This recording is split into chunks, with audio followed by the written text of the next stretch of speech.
Hello, hello, hello mga langga. Kumusta kayo dyan? How are you today? So today is Saturday. Busy ang mga che-che ngayon. Especially sa katong may mga may mga alagang bata kasi gigising ng maaga, maglilinis.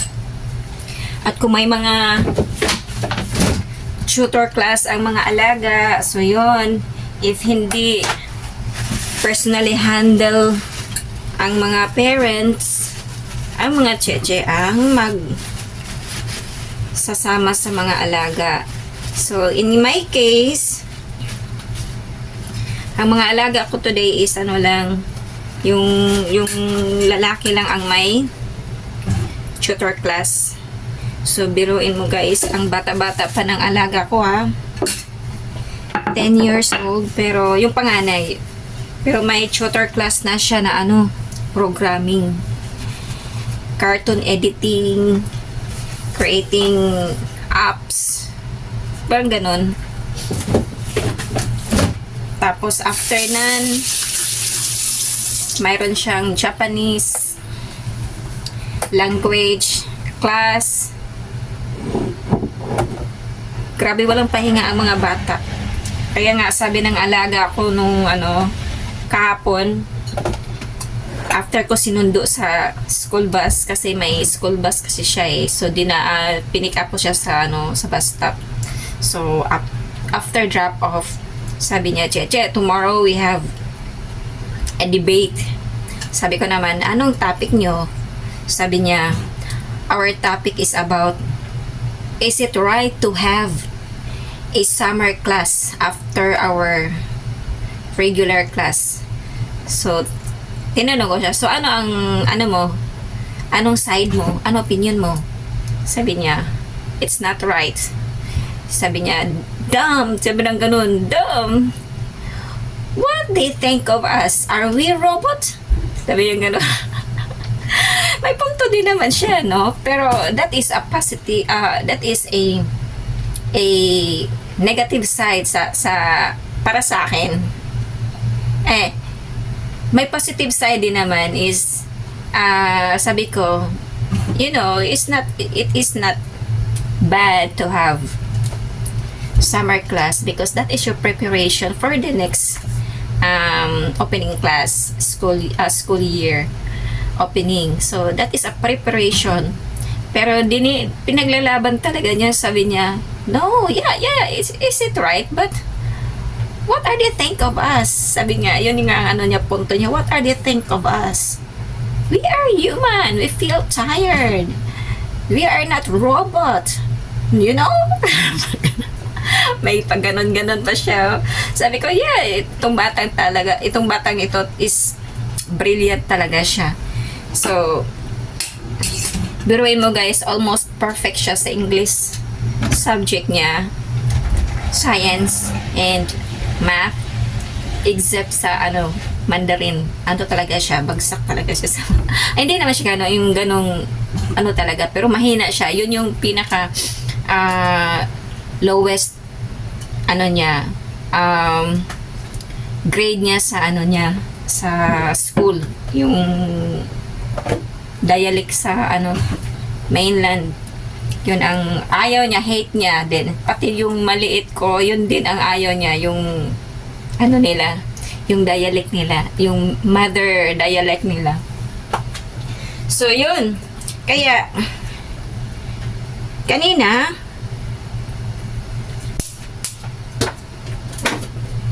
after nila mag-breakfast, yun, umalis.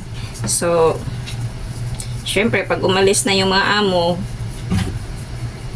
feeling boss din tayo, no? Feeling boss. Kasi ako lang dito mag-isa sa bahay. Umalis sila. At yun talaga ang nila. Every Saturday, after breakfast, aalis. Kasi nga may tutor ang alaga akong lalaki. And after that, hindi sila umuwi sa bahay para mag-lunch. So, ako lang mag-isa dito sa bahay for lunch. Kaya feeling boss din ako pag lunchtime na kasi I can cook all I want to cook, char. Kung may lulutuin, kung wala, edi nga. So, ngayon guys, I'm preparing for my lunch. At dahil wala akong gulay, kasi wala akong time na para bibili ng gulay, ang layo ng market sa lugar ko. So, kaya yung amo ko, laging nag-stock ng frozen food. Pero, no choice, kasi yun talaga eh. Kaya pag nag-day off ako, bumibili ako ng gulay minsan. Pero masisira din siya pag in-stay ko sa ref ng matagal. Kaya bumibili lang ako na consumable for 2 days. Kaya pagdating ng Sabado, wala nang gulay. Or kung Friday naman, magugulay kami. Ayoko rin magtira kasi nga, yung binili ni Lola is enough for the whole family lang for that meal. Pero tapos babawasan mo pa, so magkulang. So ngayon ang lulutuin ko is isda. Magprito na lang ako. Ito guys, so magprito na lang. Ito lang. Kasi wala na ibang lulutuin. Ito na lang ang natira sa may mga frozen chicken wings. Pero nag-chicken wings na kasi kami kagabi. Yeah.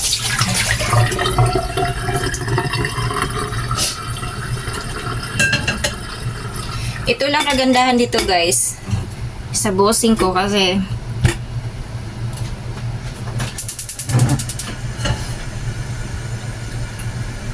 hindi ka bawal sa sa pagkain. Kung anong gusto mong kainin, basta anong meron dyan, binibili nila. Yan, you are allowed to eat. Pero yung mga binibili nila na, syempre, mga mahal, kung gusto mong kumain, papaalam mo na tayo bago tayo kakain, di ba? So, yun lang. Actually guys, napakabait ng bossing ko nila. Napakabait nila. 10 taon na ako sa kanila. At next month, July, 10 taon na ako sa kanila. At magre-renew na naman for pang-anim na ng kontrata. So, napakabait nila guys.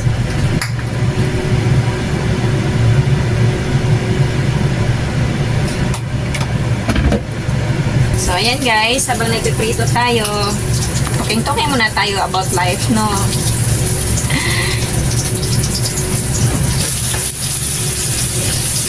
So, ito piniprito ko guys is isdang makarel, makirel o makirel. Yung nilagay sa ginagawang sardines.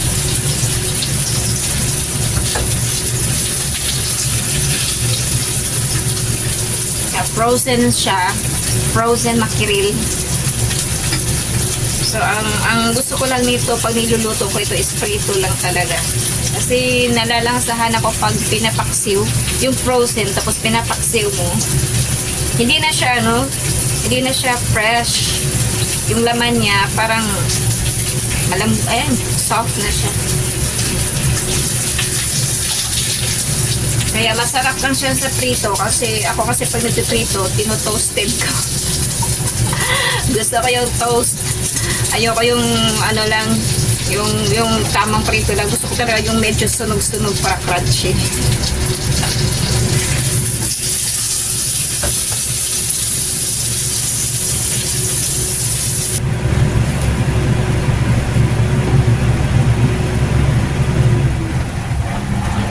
So, kain na.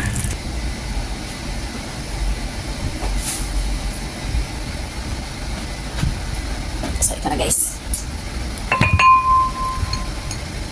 Let's eat. Perito na makirel. Sardines na makirel. So, makirel day. Ay.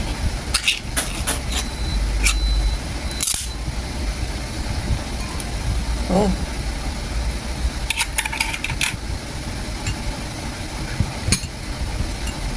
Yan. So, So, kain tayo ng madami guys. Kasi after nito, pahinga saglit. Tapos, mamamalan siya na naman sa mga uniform nila. Kaya pag Sabado talaga, cheat day. At saka Sunday, cheat day. Kasi pag Sabado, busy. Maraming trabaho. The busiest day of my life. Kumbaga. Yan. So, let's eat na guys. Let's eat. Nagugas na akong kamay, so malinis na to. Wala nang ano. Tinanggal ko na pag Saturday, tinatanggal ko na yung mga nail color ko kasi bawal sa amin yan pag Sunday. Yung nagsuserve, bawal yung nail color. Kaya, after serving the mass, Sunday to Friday, okay pa yan o Saturday. Pero pag Sunday na, tinatanggal ko na siya. Or Saturday night, tinatanggal ko na siya. So, let's eat. Amen. Father, the Son, the Holy Spirit. Amen. Let's eat na guys. Magkakamay ako kasi masarap kumain pag nakakamay. Tikman natin to.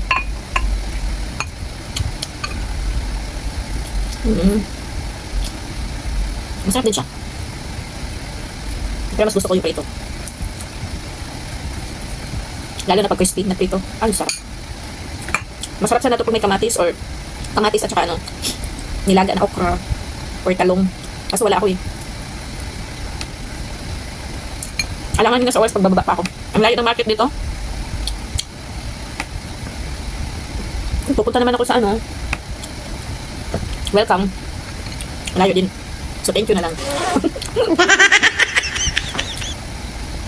So, thank you guys for watching there. Maraming salamat IBP family for always supporting me. Kay Gang Emilia, kay Gang Heidi, kay Papa Joms, kay Madam Sexy Cecilia Uy, kay Sir Eduardo, kay Sir Carpintero. Maraming salamat. Kay Tita Isnen, nasa bakasyon ka pa ba tita ha? Enjoy your vacation.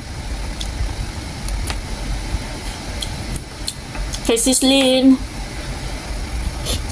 Sis Isha Mars, thank you so much. Sino pa bang hindi ko nabanggit? Thank you self for supporting yourself. Masalamatan din natin ang ating mga sarili ko eh. Kasi pag tinatamad to, wala. Tapos kung sino pa man yung hindi ko nabanggit, pasensya na. Maraming salamat sa inyo guys.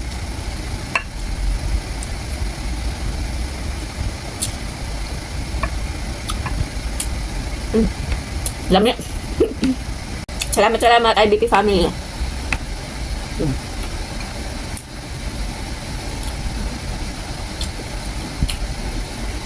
So thank you so much guys sa muli. God bless.